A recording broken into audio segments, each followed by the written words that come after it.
How's it going, y'all? Thought I'd do a quick video of worship guitar gear, pedal board, amp, guitars, rundown type thing.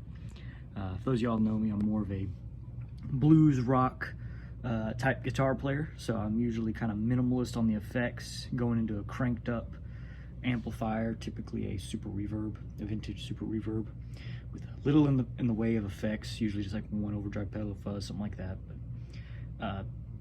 go to play at the church across the street. I really enjoy playing there. I enjoy going to the church, so volunteered to be a part of the worship band. And although worship guitar style isn't really my forte and my style, I decided I'd try my hand at it.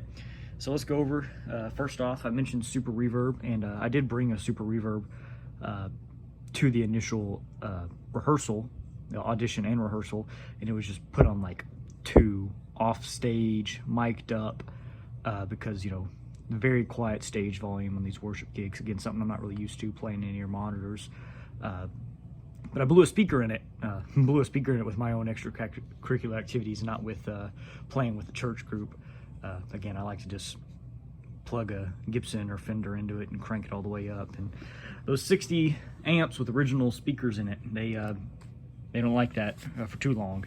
But I got a hold of Omaha Backline, and they rented me this Blues Junior. I requested it because I need something just quiet and clean to go off stage. And so it's going through the mics and going through about 45 feet of 1/4-inch cable.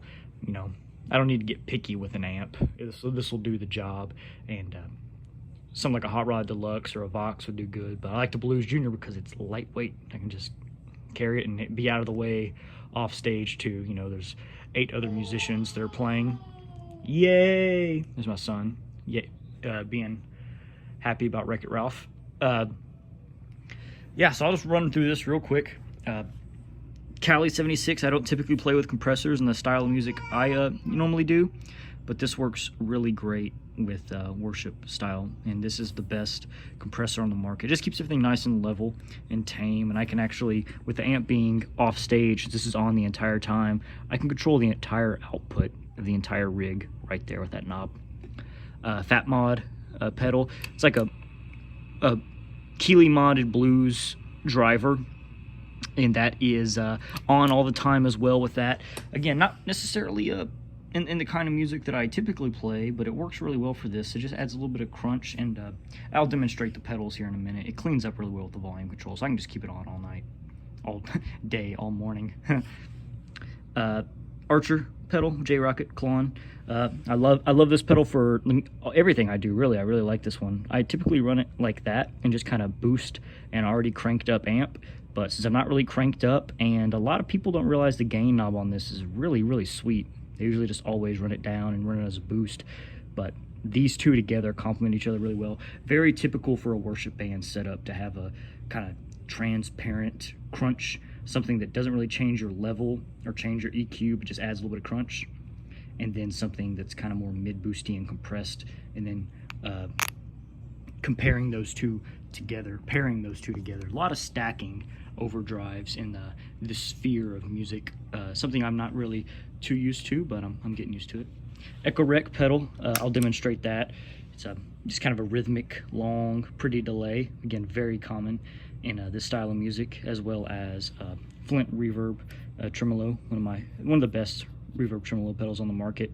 This side, beautiful harmonic tremolo, tube tremolo. I really love this side. For my style of music, I only use this style and very rarely use the reverb, because I always have reverb on the amp.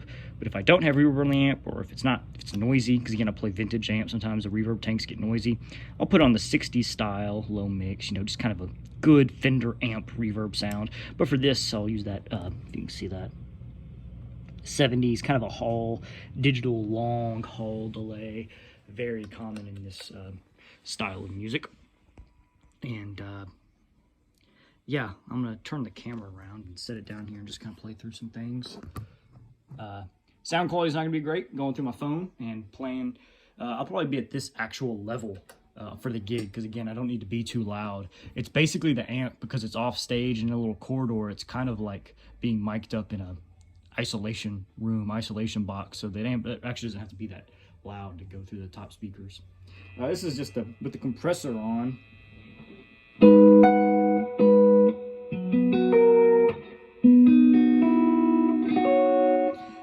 Like I said, I'll play it with this on, because I can even turn down the volume and still get a great clean tone.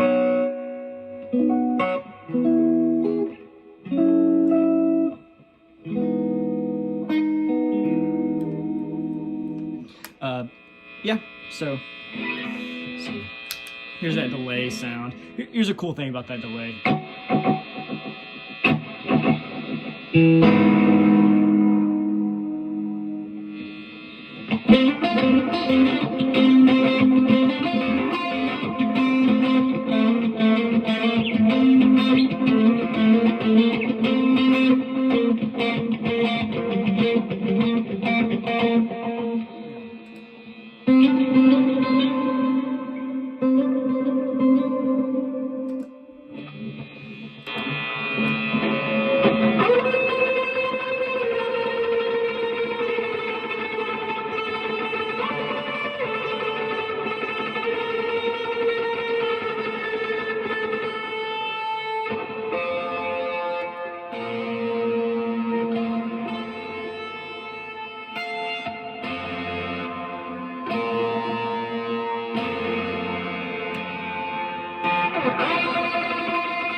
Just that big wall of sound and reverb and stuff.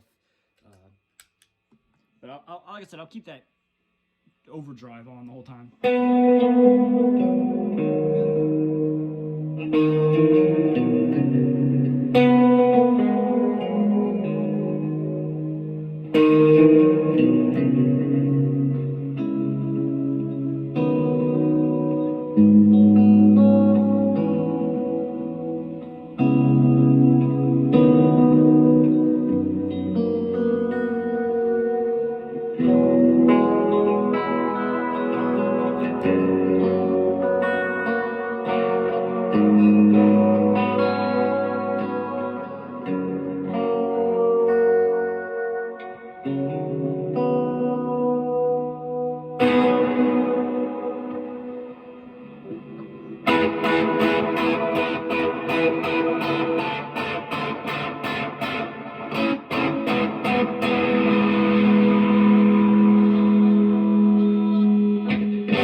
Not really that worship stuff at the end, but these I'm not a big pedal overdrive user too much. You know, I like to get most of it out of the amp and a little bit out of these, but that sounds pretty good with the compressor and everything, even at this quiet volume with a boxy amp like the Blues Junior.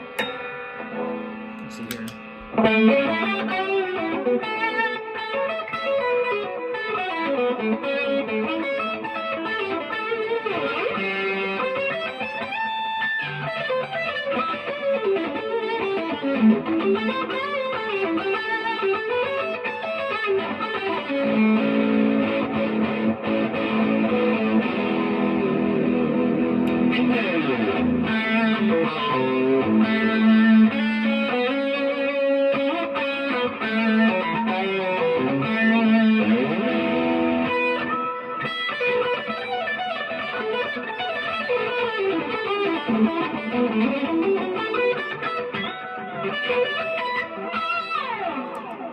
Oh, by the way, I'm using Goldie here, Stratocaster headstock tuner.